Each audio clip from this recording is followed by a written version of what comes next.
ഒരു എന്താ പറയാന്നറിയത്തില്ല, ഒരു പോസിറ്റീവ് വൈബാണ് കിട്ടുന്നത്. ഭയങ്കര സന്തോഷം. കാണാൻ പറ്റിയതിൽ അതിലേറെ സന്തോഷം. വിചാരിച്ചില്ല, എത്തി പറ്റാമെന്ന് വിചാരിച്ചില്ല.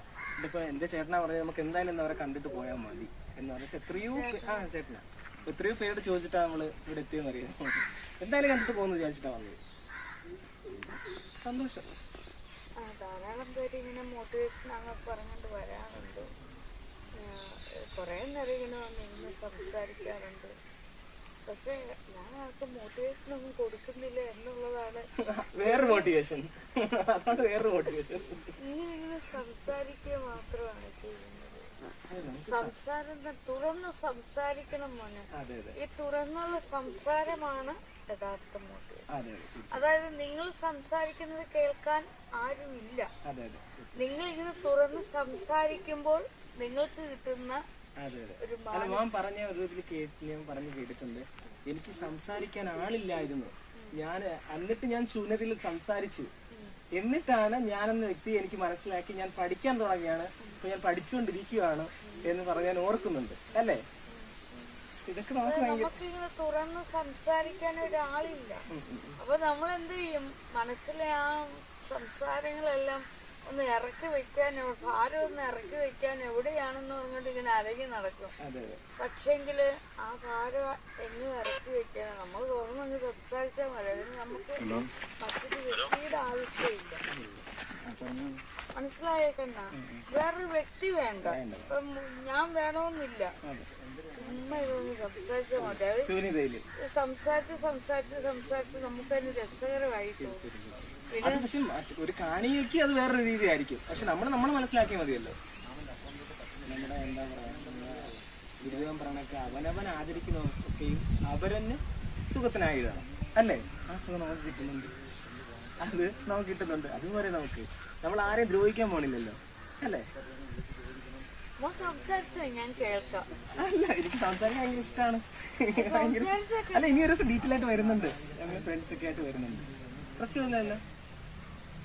തീർച്ചയായിട്ടും ഞങ്ങൾ ഒരു ദിവസം വരുന്നുണ്ട്. ഇന്ന് പറഞ്ഞല്ലോ ഇവിടെ ഒരു ആവശ്യമായിട്ട് വന്നു. ആ ആവശ്യമായിട്ട് വന്ന സമയത്ത് ഇങ്ങനെ. ഇപ്പൊ ഡിഗ്രി ഒക്കെ എവിടെ ചെയ്തേ? ഡിഗ്രി കംപ്ലീറ്റ് ചെയ്തു. ഞാനിങ്ങനെ കോളേജില് പിന്നെ എന്താ പഠിക്കാൻ പോകുന്ന ഒരാളല്ലായിരുന്നു. പഠിക്കാനേ പോകുന്നുണ്ടായിരുന്നില്ല. ഞാനിതുപോലെ പ്രഭാഷണങ്ങൾ കേൾക്കാന്, വല്ല അമ്പലങ്ങളിലൊക്കെ പ്രഭാഷണം കേൾക്കാന്, അതുപോലെ യുക്തിവാദി അത്തരത്തിലുള്ള ആൾക്കാരുണ്ടല്ലോ, അവരൊക്കെ വയ്ക്കുന്ന ഓരോ പ്രഭാഷണങ്ങള്, പിന്നെ സാഹിത്യ ക്യാമ്പുകള്, ചിത്രശാലകള്, ശില്പ പ്രദർശനങ്ങള്, പിന്നെ പല വീടുകളിൽ അങ്ങനെ കല്യാണമൊരുക്ക് അങ്ങനെ അരിഞ്ഞു വറക്കാനൊക്കെ പോകും.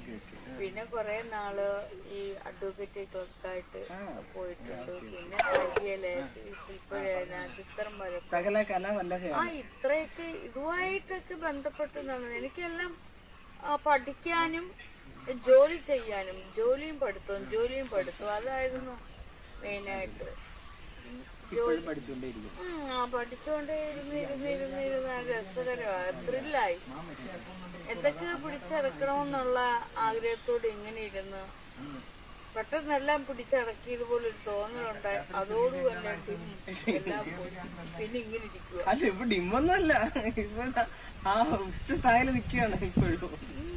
അത് തന്നെ. കാരണം ഈ കാര്യങ്ങളെല്ലാം കിട്ടി. പഠിക്കാൻ പോയ എന്തിനാണോ ഞാൻ പഠിക്കാൻ പോയി പാസ്സാകണമെന്ന് കരുതിയത്, അതെല്ലാം എനിക്ക് ഇനി കിട്ടിക്കഴിയുമ്പോ പിന്നെ നമ്മൾ ഇതിന് വിശ്രമമാണ്. ഇപ്പൊ ഞാൻ വിശ്രമിച്ചോട്ടേ ഇരിക്കുക. വിശ്രമിക്കാൻ പറ്റൂ. നമ്മൾ പുതിയ കാര്യങ്ങൾ പഠിച്ചോണ്ടിരിക്കുകയല്ലേ. ഇപ്പൊ എന്നെ പഠിക്കുന്നു, ഇപ്പൊ വന്നവരെ പഠിക്കുന്നു. ഓരോരുത്തരും ഓരോ വിഷയങ്ങൾ കിട്ടിക്കൊണ്ടിരിക്കുകയല്ലേ. ശാസ്ത്രം, മനഃശാസ്ത്രം, അതൊക്കെയായിരുന്നു പഠിക്കുന്നത്. ഇപ്പൊ നമ്മൾ ഇതെല്ലാം കൂടെ കെട്ടിക്കഴിഞ്ഞപ്പോ എല്ലാം കൂടെ അടുപ്പിത്തായിട്ട് കിടക്കുക. പല വകകളായി പ്രത്യേക ഒരു വിഷയമില്ലെന്ന് മനസ്സിലായി. വിഷയങ്ങളൊന്നും ഇല്ല മോനെ. നമ്മൾ സംസാരിച്ചു തുടങ്ങുമ്പോ മനസ്സിലാവും. നമ്മളിങ്ങനെ സംസാരിക്കുമ്പോ നമുക്ക് മനസ്സിലാവും, ചേട്ടാ ഇത് ഞാൻ എന്തുവാ, ഒരു പ്രത്യേകിച്ച് ഒരു വിഷയം എനിക്കില്ലല്ലോ, ഞാൻ ഇതെല്ലാത്തിനെ കുറിച്ച് പറയുന്നുണ്ടല്ലോ എന്ന് നമുക്ക് തോന്നും. തോന്നലുകൾ, ആ തോന്നലുകൾ പിന്നെ യാഥാർത്ഥ്യത്തിലേക്ക് വരും. പിന്നെ അത്ഭുതമാകും, അമ്പരപ്പാകും, പിന്നെ എല്ലാം കയ്യിൽ നിന്ന് വിട്ടുപോകും. ആ വിട്ടുപോകുന്നതോടുകൂടി നമ്മൾ